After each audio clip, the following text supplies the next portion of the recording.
The walls of Haven Prime hummed with a low, old sound.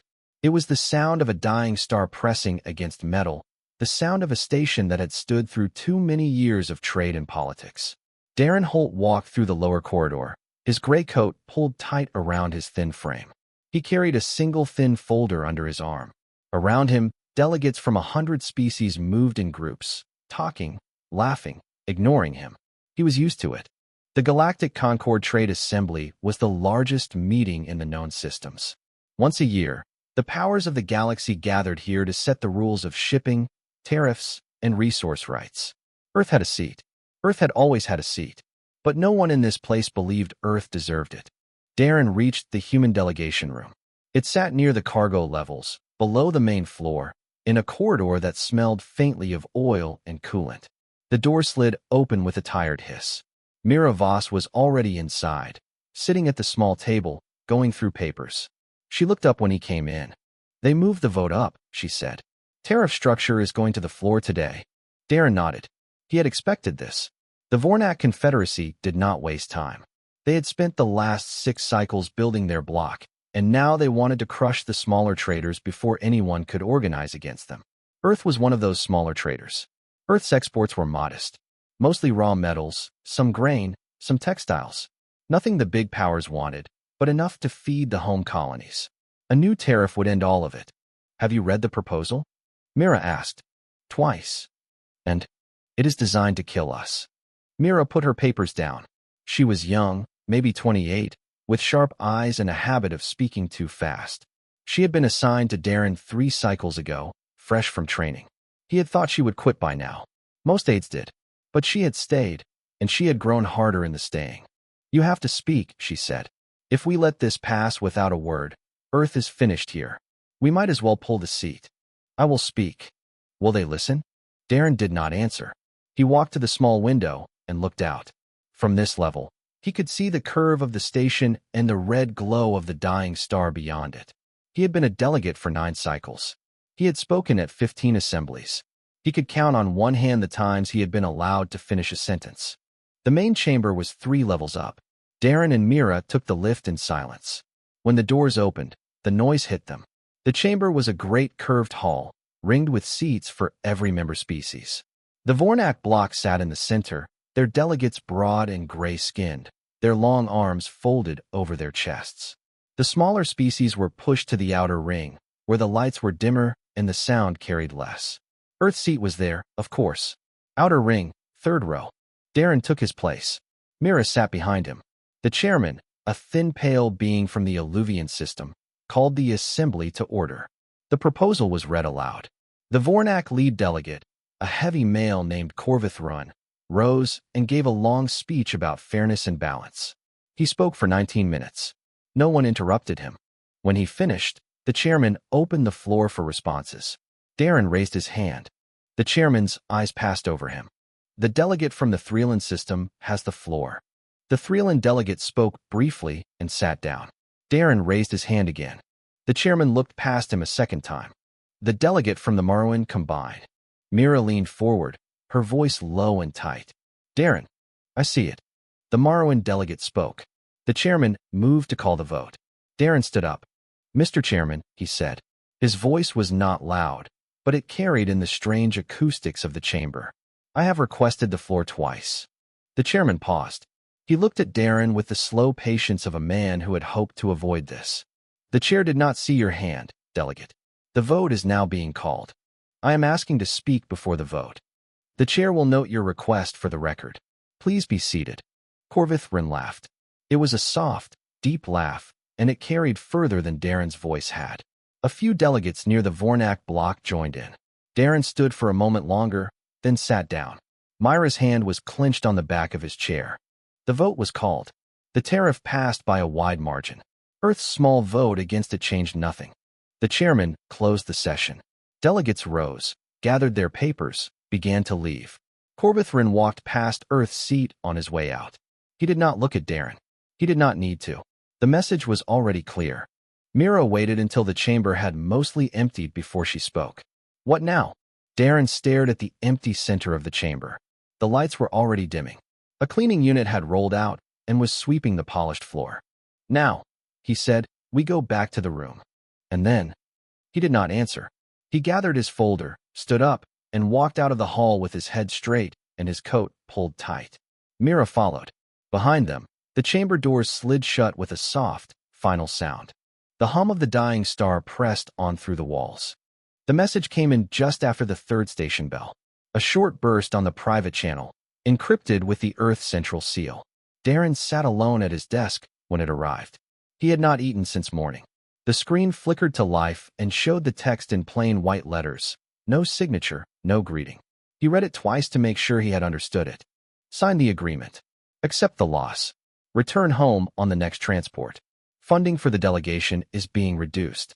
Further protest is not authorized. He read it a third time. Then he turned the screen off. For a long moment, he just sat there, his hands flat on the desk. The room was small and quiet. The only sound was the soft tick of the air recycler in the corner. Somewhere down the corridor, a maintenance bot rolled past, its wheels squeaking on the metal floor. Darren stood up. He pulled on his coat and walked out. The cargo corridors of Haven Prime were busy even at night. The station never truly slept. Loaders hauled crates between the docking arms and the storage bays. Small species in heavy work suits passed by without looking up. Darren liked walking these levels. The politics of the upper floors did not reach here. The work was honest, and the smell of grease was familiar. He turned a corner near the third arm and almost walked into Corvith Rin. The Vornak was not alone. 2 other delegates stood with him, one from the Merwin Combine and one from a species Darren did not recognize. They were laughing about something. When Corvith saw Darren, his laugh did not stop. It only changed. It became slower, heavier. "The Earthman walks the cargo halls," Corvith said. "How fitting. Perhaps he is looking for a job." The Morrowind delegate chuckled. The third one looked away, embarrassed, but not enough to speak. Darren said nothing. He walked past them. He did not slow down, and he did not look back. He heard Corvith's voice behind him, saying something he could not quite catch, and then more laughter. He kept walking until the laughter faded. He found himself in front of the station archives. The doors were dim, but open. The archives were almost always empty at this hour. Darren stepped inside. The archive hall was long and lined with old data stations. Most were dusty. Most had not been used in cycles. The Concord kept everything here, every old ruling, every old vote, every charter clause from the founding of the Assembly. No one came down here anymore. The information was too dense and too old to be useful in modern politics. Darren sat at one of the stations and pulled up the master index. He did not know what he was looking for. He just knew he was not ready to go back to his room and sleep. He began with the charter, the original document, written in 27 languages, 600 cycles old. He read through the procedural sections, the voting rules, the tariff codes, the membership requirements. Slowly, page by page, he moved deeper into the dry, forgotten parts of the document. 3 hours passed. His eyes burned. He almost stopped. And then he found it. It was in a section called Emergency Speaking Rights. The text was short, almost hidden between 2 longer clauses about emergency funding. Darren read it once and felt his breath catch. He read it again. He read it a third time, slowly, making sure he had not misunderstood the old language. The clause stated that any seated delegate, if a vote before the Assembly would directly affect the survival of their planet's population, could demand a full floor address. The address could not be denied. It could not be interrupted by the chairman. It could not be cut short by procedure. The clause had been written in the second cycle of the Concord, when smaller worlds had feared being crushed by the founding powers. It had been used 11 times in the first 100 cycles. It had not been used in over 400. Darren sat back in his chair. The archive lights were dim and yellow. His reflection in the dark screen looked older than he remembered. He copied the clause to his personal pad. He copied the related rulings. He copied the procedural notes. Then he sat for a long time, just thinking. The door behind him opened. Mira stepped inside. "I figured you would be here," she said. "Or somewhere stupid like this." She walked over and sat in the chair beside him. She looked at the screen. She read the clause. Her face changed slowly as she read. "Darren, I see it. This is real. It is real. It is buried, but it is real. They will never let you use it. They cannot stop me from using it. They can only stop me from being heard. and even that is hard once the clause is invoked. Mira looked at him. Earth Central told you to sign and come home. I know. You are going to ignore them. I have not decided yet. She studied his face for a long moment. Then she stood up and walked to the door. She stopped there and looked back. What are you going to do? She asked. Darren did not answer. He sat in the dim archive room, the old clause glowing on the screen in front of him, and listened to the soft hum of the station around him. Somewhere far above, the assembly chamber sat empty. Somewhere far below, the cargo bots rolled through their endless rounds. He closed his eyes. He thought of the laugh. He thought of the message from Earth Central. He thought of the small species in the outer ring, the ones who never spoke either. When he opened his eyes, the screen still glowed. He did not answer Mira, but he did not turn the screen off. By the time the second station cycle began, Darren had stopped leaving his quarters. The small room had become something between an office and a war room. Papers covered the bed. Data pads lined the floor in careful rows. 3 different screens glowed on the desk, each one running a different search through the Concorde's open records. The air recycler had not been turned off in 2 days. Mira came in early on the second morning with a tray. She set it down on the only clear corner of the desk and looked around. The smell of stale tea hung in the air. You have not slept, she said. I slept some. 2 hours does not count. Darren did not look up from the screen. His fingers moved quickly across the pad, pulling up shipping records from the outer trade routes. Mira sat down on the edge of the bed, pushing aside a stack of printouts. What are you doing exactly? She asked. I have seen you read for 2 days, and I still do not understand the shape of it. Darren paused. He turned his chair slightly to face her. A speech is not enough, he said. If I stand up in that chamber and just shout about fairness, they will laugh me out of the room again. Corvith will say I am being emotional, and the chairman will cut me off. I need something they cannot argue with. Numbers. Numbers. Patterns. Names. Dates. Things they cannot deny without lying in front of the whole assembly. Mira looked at the nearest screen. It showed a long list of cargo manifests, sorted by route and by year. And you are finding them? I am finding more than I expected. He turned back to the screen and began to scroll. He showed her what he had built so far. It was a map of a kind. Not a map of space, but a map of money and ships. He had cross-checked the Vornak Confederacy's public trade reports against the actual cargo manifests from independent stations. The numbers did not match. The Vornak ships were moving more goods than they reported. The extra cargo was being routed through 3 small worlds whose tariff records were almost empty. Those worlds had once been independent traders. Now their populations had dropped by half. Their export numbers were ghosts. Their leaders were Vornak appointed. They smuggle, Mira said quietly. They smuggle, and they have been doing it for at least 50 cycles. How is this not already public? Because no one looks. The pieces are in different archives. The Concorde does not cross-reference them. You have to pull each thread by hand. Mira sat back. And you have been pulling threads. For 2 days. She looked at him for a long moment. He looked thinner than he had at the start of the assembly. His eyes were red. His hands were steady, though, and his voice had a quiet certainty in it that she had not heard before. Eat something, she said. He ate, slowly, while he kept reading. Mira watched him. She thought about Earth Central's message. She thought about what would happen if he failed. He would be recalled. His career would end. The seat might be pulled. The home government would call him a fool and a traitor. He knew all of this. He was doing it anyway. The second day became the third. Darren found more. He found a treaty the Vornak had signed with a species called the Alerin, promising open trade in exchange for shared mining rights. The Alerin had honored the treaty for 30 cycles. The Vornak had broken it in the 5th cycle and continued breaking it ever since. The Alerin homeworld was now a Vornak protectorate. Darren added it to the map. He found shipping logs from a station near the rim, signed by a Vornak officer named Threv Dan. The logs recorded cargo that did not appear in any official record.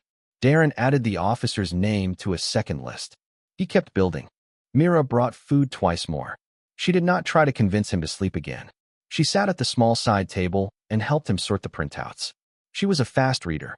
She caught 2 errors in his cross-references that would have cost him in the chamber. He thanked her without looking up.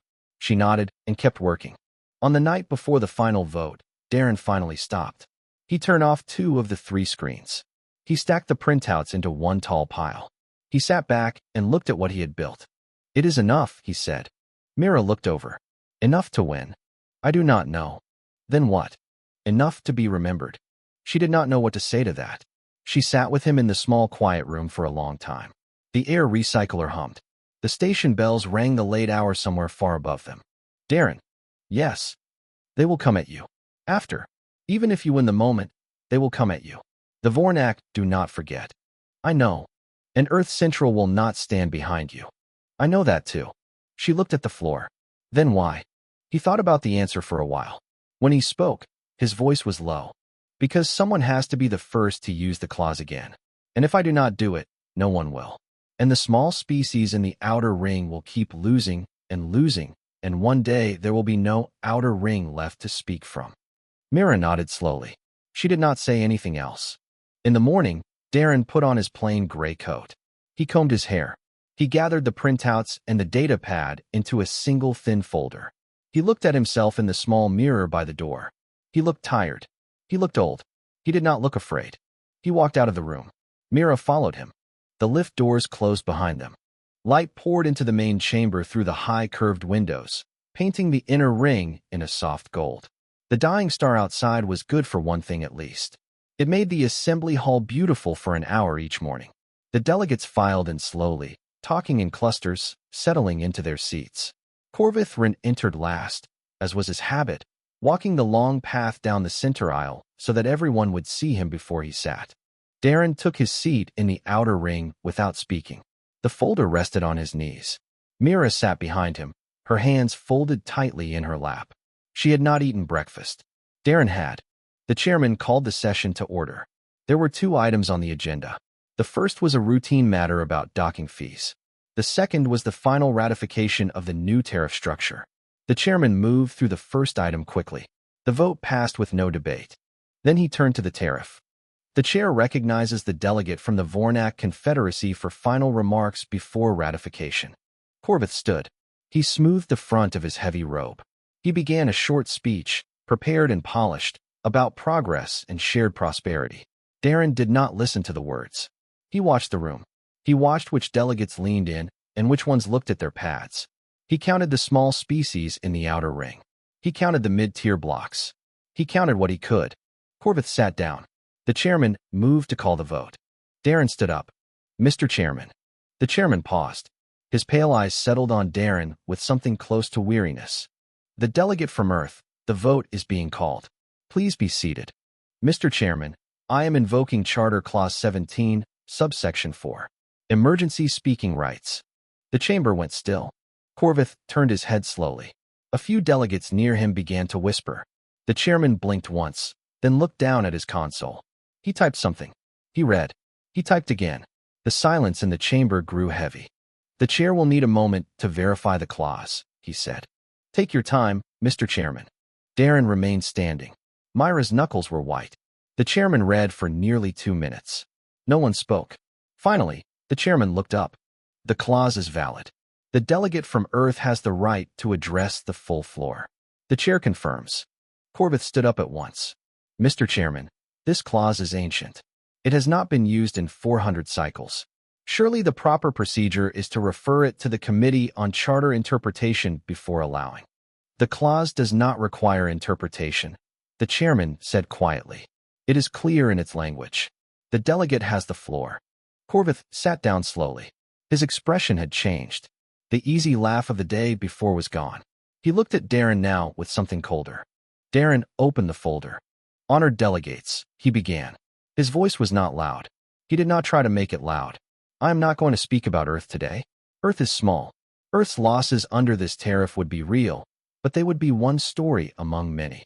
I am going to speak about all of us. He paused. He let the words settle. Then he began to read. He read from the shipping records first. He named the routes. He named the ships. He showed how the Vornak Confederacy's reported cargo did not match the manifests at independent stations. He pulled the data up on the main display so that every delegate could see it. The numbers were laid out side by side. The gap was undeniable.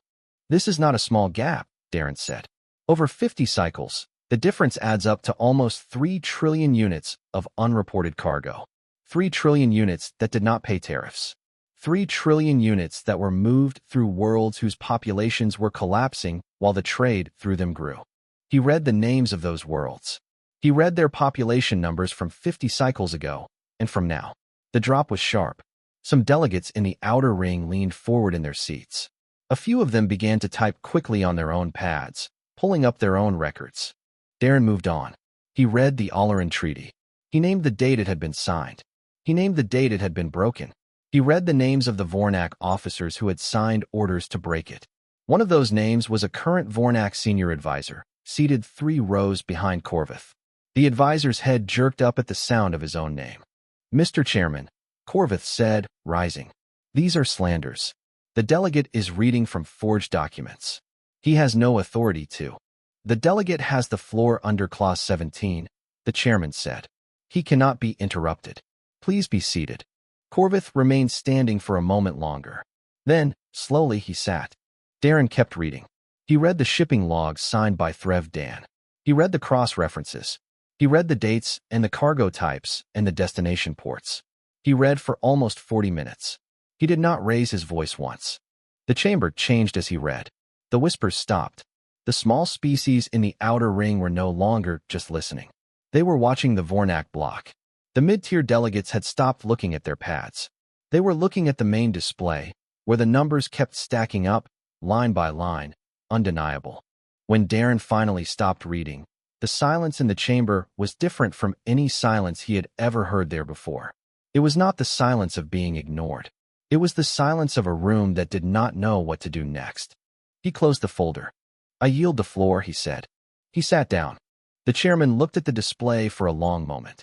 Then he looked at Corvith. Then he looked at the rest of the chamber. He cleared his throat. "The chair calls a recess." The recess lasted 90 minutes. It felt much longer. Darren and Mira walked back to the small delegation room together without speaking. The corridor felt different now. The delegates they passed did not laugh, did not look through them. Some looked away too quickly. Some looked too directly.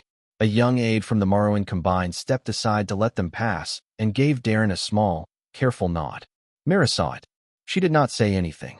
Inside the room, Darren sat down at the desk and put the folder in front of him. He did not open it. He just rested his hands on top of it. Mira closed the door. "They are going to come back hard," she said. "I know.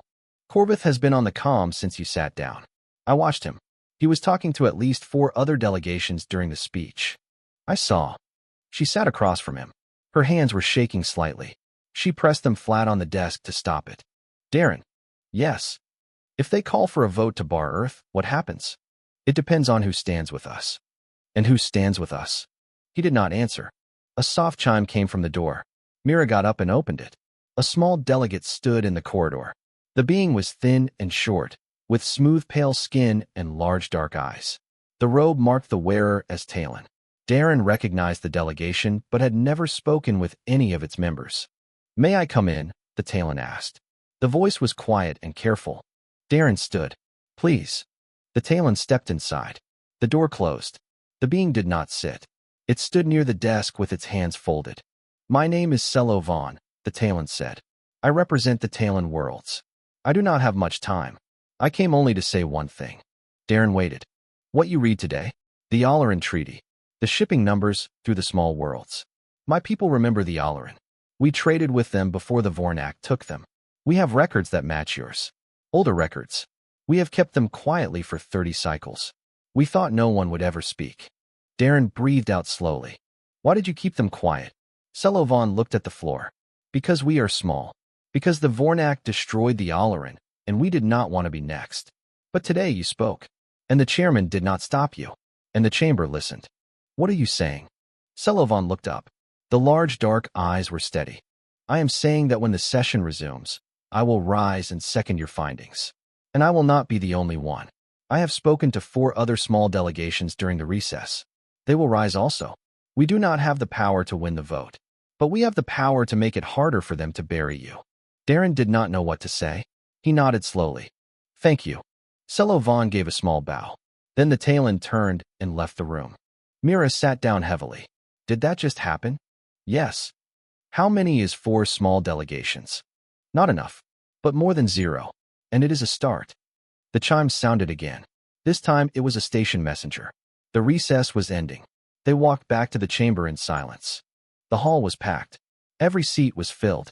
Even the observer galleries above were full, which Darren had never seen before. Word had spread. The chairman called the session back to order with 3 sharp taps of his console. Corvith stood at once. His voice was hard now. The easy arrogance was gone, replaced by something heavier and more dangerous. Mr. Chairman, before we proceed, the Vornak Confederacy moves for an emergency vote. The delegate from Earth has presented forged documents to this assembly. He has insulted senior officers by name. He has used a buried clause in a way it was never intended. We move that the delegate from Earth be removed from this chamber, that his findings be struck from the record, and that the Earth seat be suspended from future assemblies pending review. A murmur went through the hall. Myra's breath caught. Darren did not move. 3 other delegations rose to support the motion. The Morrowind Combine, the Drevhan Alliance, a mid-tier bloc called the Peller Group. Darren had expected the Morrowind. The Drevhan surprised him a little. The Peller surprised him more. They were afraid. He understood that. Fear was Corvith's oldest weapon. The chairman called for those who would oppose the motion. For a long moment, no one stood. Then Selovan rose. Quiet, small, certain. The Talon worlds opposed the motion. We second the findings of the delegate from Earth.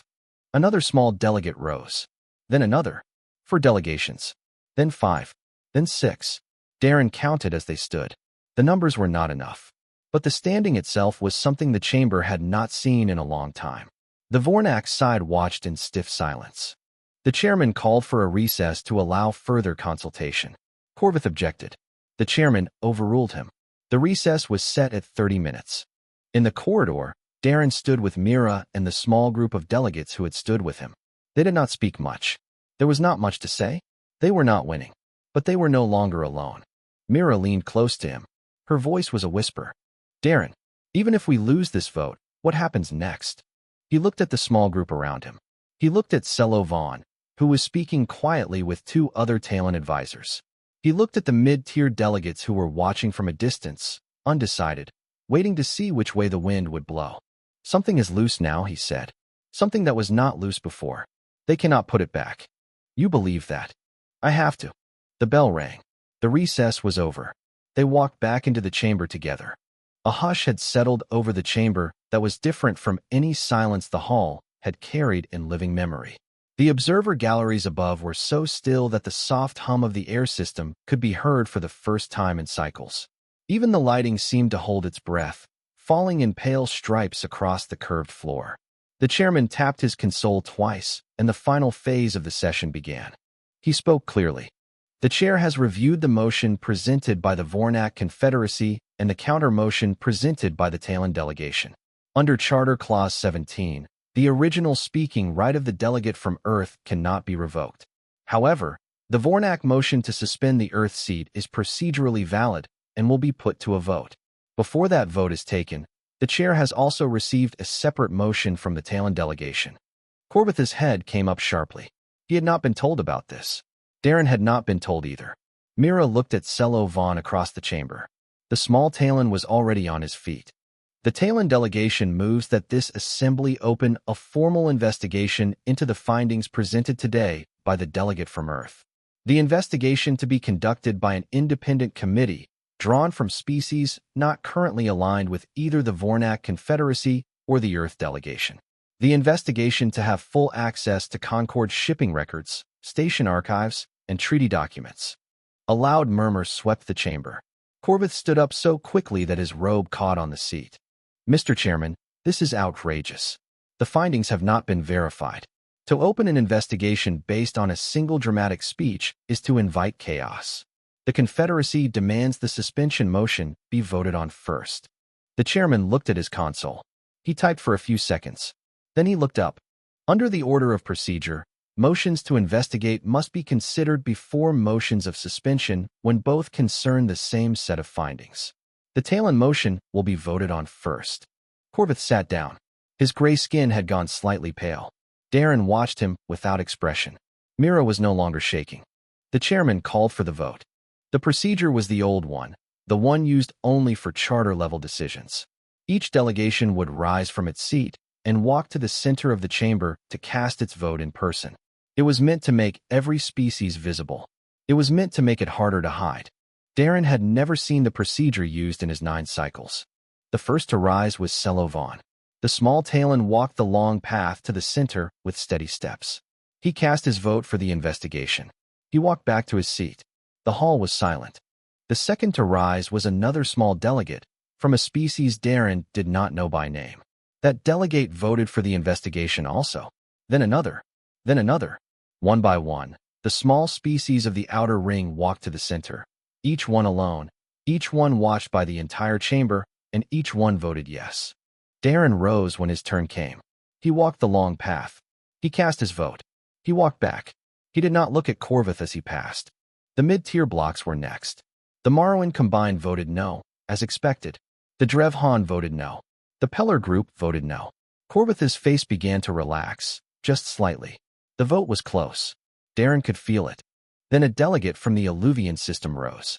Alluvian was a mid-tier power, neutral for decades, careful and slow-moving. The delegate walked to the center and voted yes. A second mid-tier delegation rose. The Haven Trade Coalition. They voted yes. A third, the Varen Combine. Yes. Corvith's face changed again. The larger powers were last. The Vornak Confederacy voted no, of course. The 2 species closest to them voted no. But then a delegate from one of the founding powers, the old and quiet Sonari Council, rose and walked to the center. The Sonari had not opposed the Vornak in over 100 cycles. The whole chamber watched as the Sonari delegate cast a vote. Yes. A soft sound went through the hall. It was not quite a gasp. It was the sound of something old shifting in its place. The vote ended. The chairman read the count. The motion to open a formal investigation passes by a margin of 7 votes. Corvith did not stand. He did not speak. His advisors gathered around him in tight conversation. Then, slowly, the Vornak Confederacy as a block rose from their seats and walked out of the chamber. They did not say a word. They did not look back. The doors closed behind them. The chairman looked at Darren. The delegate from Earth may make a closing statement, if he wishes. Darren stood. He thought for a long moment. The folder was still in his hand. He did not open it. A concord which silences truth, he said, is no concord at all. He sat down. The chamber stayed quiet for what felt like a long time. Then, without any announcement, Celovan stood up at his seat. He turned toward the Earth seat. He bowed. It was a slow bow, formal and deep, the kind that the Talon reserved for matters of honor. A second delegate stood. Then a third. The Sonari delegate rose and bowed. The Alluvian delegate rose. The Haven Coalition rose. One by one, across the chamber, delegates stood and turned toward the outer ring, toward the small gray-coated man in the third row, and bowed. Darren did not smile. He folded his hands on top of the closed folder. He listened to the silence. It was a silence he had never heard before in this hall. It was not the silence of being ignored. It was not the silence of being feared. It was something else. Something heavier and quieter. Mira watched him. She watched the chamber. She thought she understood, finally, what he had been doing for 9 cycles. He had not been waiting for a chance to win. He had been waiting for a chance to be seen. Earth had not gained a fleet today. Earth had not gained a colony or a treaty or a vote block. Earth had gained something the Concord had not given a small world in 400 cycles. Respect. The dying star outside the chamber pressed its red light against the high curved windows. The hum of the station moved on through the walls. Darren Holt sat in his outer ring seat, his hands folded, and let the moment last as long as it would.